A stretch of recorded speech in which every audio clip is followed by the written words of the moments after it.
criticism about Hollywood and mainstream media at large, which, to be fair, is the show's specialty. So let's go ahead and take a look at Hank After Dark. Guys like us, we're pros.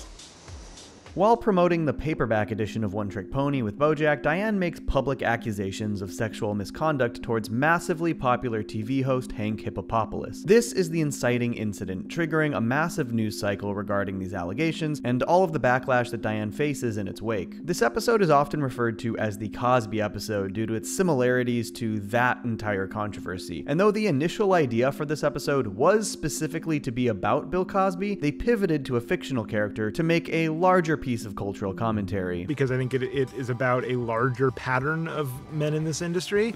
And the commentary isn't just about those men's actions. Hank Hippopopoulos' TV persona is clearly supposed to be a Johnny Carson type. We know this from the suits we see him wearing on his show and the specificity of the desk design on the talk show set. And I think this was a very intentional choice. The Tonight Show was such an unfathomably massive staple in the American household. It aired every weeknight, had a ridiculous audience share and ratings.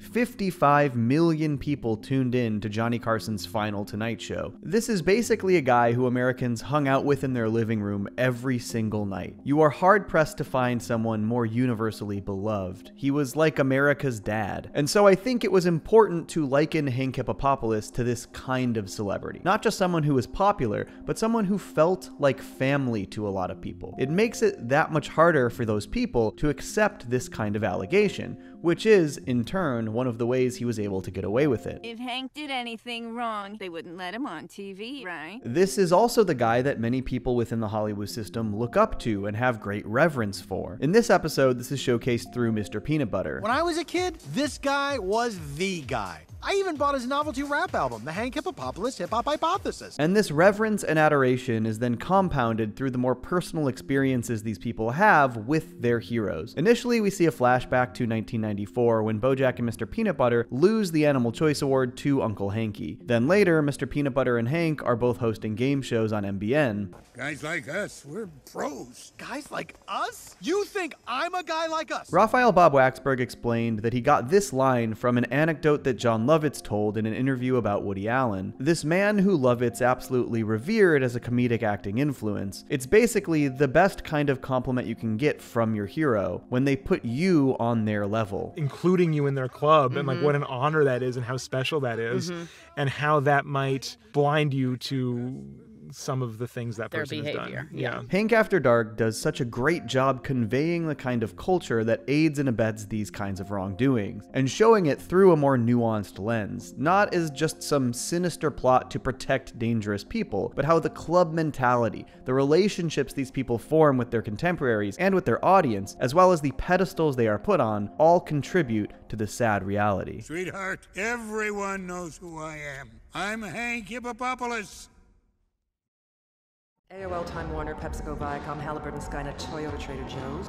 Though the episode does show how unwitting people might get caught up in tendencies that allow this kind of behavior to slide, it also shows the more deliberate acts from the Hollywood system as well. And often, these acts are specifically studios, executives, and corporations protecting their own bottom line. Even characters who we see and typically quite like become a part of the system that protects abusers. She knows that Hippopopoulos is the only thing keeping my network afloat, right? The same network that employs her husband? Why would she do this? Even Mr. Peanut Butter asks Diane to back off of the allegations as it's jeopardizing the launch of his new game show, which airs back-to-back with Hank's show, Hey, I Think You Can Dance. Not because it's the right thing to do, but because Diane and Mr. Peanut Butter really need the income. It is about their bottom line as well. We even see characters feign support for Diane's crusade against Hank. I think the saddest but most apt bite-sized moment that represents this comes from Princess Carolyn. Well, you know I've got your back, right? We women have got to stick to, hey, fruit plate. But of course, the most damning is Amanda Hannity at Manatee Fair, who initially shows incredible enthusiasm for helping Diane run an expose on Hank. When we know what we know about a monster like that, and we still put him on TV every week, we're teaching a generation of young boys and girls that a man's reputation is more important than the lives of the women he's ruined. They showcase how even these powerful women, like Wanda and Princess Carolyn and Amanda Hannity, will still protect their own careers careers, reputations, and companies, even when they fully comprehend how these systems are harming people and harming society. We're not supposed to have opinions. We're just supposed to smile and look pretty. No, this model doesn't look as pretty as the other one. Can we kill it? And of course, the ways all of these characters, Hollywood and Hollywood-adjacent careers intertwine and overlap is ultimately the web that keeps people like Hank so safe. Wanda runs MBN, where Hank's show is vitally important to the success of the network. PC represents Mr. Peanut Butter, whose new show is also on MBN and relies on Hank's show as a lead-in. And as it turns out, Amanda Hannity won't run the expose either, because Manatee Fair's overlords also have a stake in keeping Hank safe. So this has nothing to do with the fact that AOL, Time Warner, PepsiCo, Viacom, Halliburton, Skynet, Toyota, Trader Joe's also owns MBN. I think perhaps the most damning piece of evidence to support this commentary actually came in the production of the episode itself. Though ultimately the choice to use a fictional character instead of Bill Cosby, I think, made the episode feel more timeless and allowed for a more nuanced commentary on these aspects of the industry, the reason they didn't pursue the Cosby focus is telling.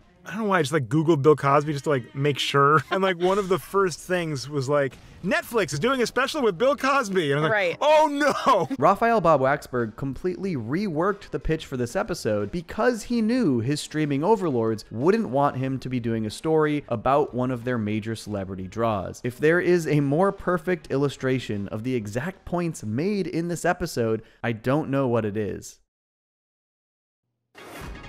Stanky Hanky, allegations vile and ranky. Speaking of the way media can be complacent in situations like this, as we saw with Manatee Fair, the episode also does a great job portraying the more traditional news media in these kinds of circumstances. Because news outlets are profit-driven, they of course want to cover the big sensational popular news stories about celebrities that people will tune in for, but they also offer obvious favoritism and leniency towards the beloved celebrity. Everyone says he's a really nice guy. Good point. That's exactly the problem.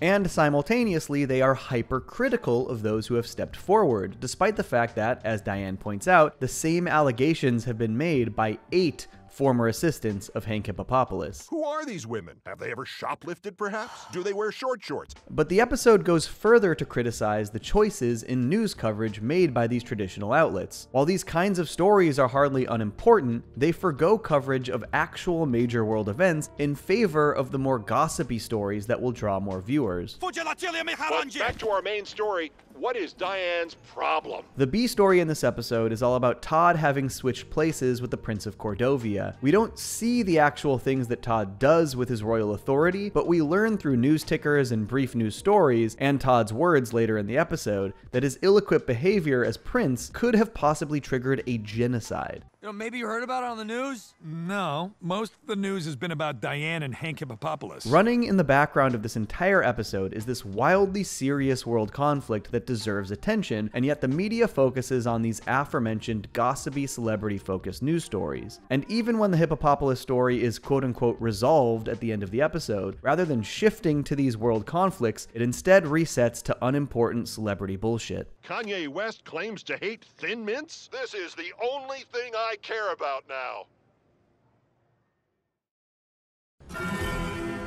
Who the hell are you? While this episode does a great job conveying this thorough but concise commentary, it also tells this story through Diane, and it goes a long way to give insight into Diane's insecurities and motivations in life, especially at this point in her story. At the end of season 1, Diane is given a couple of different opportunities. One, she can go write about Sebastian St. Clair in war-torn Cordovia as he leads humanitarian efforts, or 2, she can stay in Hollywood and be a character consultant on the Secretariat film, having literally written the book on him. Diane ultimately chooses to work on Secretariat, staying in her comfort zone and postponing any trip to Cordovia. But with almost no actual role on the film, it becomes clear how desperate Diane is to do more meaningful work, how important it is to her that she does something important with her life. This is briefly explored in Chickens and expanded on significantly here in this episode, set up in one of the first scenes. As Diane leaves for her book tour, she's on the phone with Sebastian St. Clair, who blatantly pokes at those insecurities. Really? One person died. Just one? Meanwhile, Diane, here in Cordovia, I'm still stitching children's arms back on. This firmly establishes Diane's fears that what she's doing isn't enough, that she's living too comfortable a life and not truly using her time to do important work, which feels like the exact motivation for her to further pursue her crusade against Hank Hippopopoulos. This episode sort of baits the audience into thinking that Bojack is going to be the one to put his foot in his mouth on the press tour, only for Diane's matter-of-fact presentation of these allegations to be the thing that sets off the news cycle. But when it begins, Diane isn't trying to make some big point. She's defending the work she's done with Bojack and pointing out that there are many celebrities with awful allegations continuing to work in Hollywood. And though she doesn't feel she did anything wrong, she isn't initially interested in pursuing it, even agreeing with Mr. Peanut Butter that she should back off. Believe me, nothing would make me happier than for this to just go away. But as the episode progresses, the situation perfectly pokes at Diane's aforementioned insecurities, her fears that she isn't doing something that she feels is meaningful with her life, something that is helping people. She tries to dodge questions about Hippopopoulos at the following press conference, but it isn't until somebody says something that she feels is so profoundly unjust that she begins her crusade. Isn't that what happened with all those assistants? They took his money, and they don't even care they could be ruining a man's life. What? They ruined his life? This is the catalyst that sets Diane off, exactly what she needed to hear to become tunnel-visioned and pursue that one thing she believes is righteous. And it's a pretty brilliant conundrum to put her character through. She has just about every single reason in the world to drop this. It's negatively affecting everybody she cares about. She is being demonized in the press. She's getting death threats, and it is clearly a fight that she cannot win. And yet, she pursues it for two reasons. One, I think the truth is worth pursuing, no matter what. But also because she feels it will bring her that sense of peace that she seeks in knowing that she's doing something righteous and meaningful with her life, something she will ultimately pursue in Cordovia. Yeah, maybe I should go to Cordovia. I'm obviously not making a difference here. But at the core of this insecurity is really the idea that Diane is questioning herself. At this point in the series, she's asking herself, who am I? And that is what makes Hank's final threat to her so biting. I'm Hank Hippopopoulos. Who the hell are you?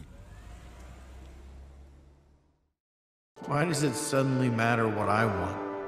Through Diane's existential crisis in this episode, it begins to explore just how her behavior also starts to negatively affect those closest to her, and that is primarily examined through her relationship with Bojack and Mr. Peanut Butter. This episode really showcases how Diane can get tunnel vision when pursuing what she believes is the right thing to do. We previously saw this attitude towards the end of season 1, after Bojack tells her to rewrite One Trick Pony and insults her in the process. Diane knew that what Bojack ultimately wanted, a second lease on his life and career, would be given to him through the portrait she painted of him in One Trick Pony, but he was too stubborn to see that, and so she leaked the book to BuzzFeed to generate hype, which was definitely not the moral solution to this issue. And though Bojack eventually apologizes, and he does get his second chance thanks to the book, he feels like Diane never really atoned for the ways she wronged him, and seeing her pursue something in the same way once again sort of exacerbates that resentment. I am always on your side. Really? Like when you wrote that book? Was that you being on my side? Diane rightfully points out that her actions specifically led to Bojack getting his second chance to be taken seriously and landing his dream role in Secretariat. But by looking at the bigger picture, she fails to look at the personal side of things. Yes, the result was what Bojack wanted, but the way they got there was painful for him. You were my friend, and you hurt my feelings. And it's weird that you never apologized for that. And that you still won't. While Bojack is typically a more egregious asshole throughout the series, in this instance, he was the person who apologized to Diane after their conflict at the end of season 1, and Diane never reciprocated until she was pressed. And this pattern extends into this episode. Diane is looking at the greater good perspective in her pursuit of the truth about Hank Hippopopoulos. The result she is pursuing is the morally correct one. However, she is not looking at how the way she's pursuing it is affecting those around her. And I don't necessarily mean that in the industry terms. Yes, she is negatively affecting Wanda and PC and Mr. Peanut Butter's professional lives, but she is also specifically harming her own and Mr. Peanut Butter's personal lives. And as was made clear, as much as she fights for what is right, the machine that is protecting Hank is too big and robust for her to win against. She is fighting a losing battle, and in the process, she is hurting herself and the people around her. What is accomplished by you being the one to take a stand on this? I think it's easy to look at Mr. Peanut Butter's daughter's pleas at the end of this episode as selfish, like he's being a company man and helping the network. And there is, of course, a degree of this self-serving motivation. His career depends on the show going well, but it isn't his sole motivation. He is also worried about Diane. Those are death threats. People want to murder my wife because of what she's saying on the news about something that she has nothing to do with. And regardless of the scope of everybody's motivations in this episode, the journey of self-discovery that Diane goes on is what's most important for the character. She gets a better look at exactly how her own tendencies and tunnel vision can spiral out of control, and how it would serve her to maybe look at things a little more closely sometimes. Because though she was fighting for something just and righteous in this story, her motivations were, to a degree, selfish ones. Why does it suddenly matter what I want? And these conflicting feelings and insecurities are exactly what makes Diane such a great and compelling character. She is somebody who will fiercely fight for what she believes in, but she isn't a perfect saint either. She's complex, and though her instincts don't always send her in the right direction, her moral compass tends to help her find her way, eventually. I stay mellow watching Johnny Two Cellos. He talks cartoons, he's a really cool fellow. He keeps you posted on adult cartoons. If that's what you're into, then grab a spoon and a very big bowl of your favorite cereal. Feels like Saturday morning cartoon material. Johnny Two Cellos, watch him on YouTube. Now enjoy this groove and bust a move.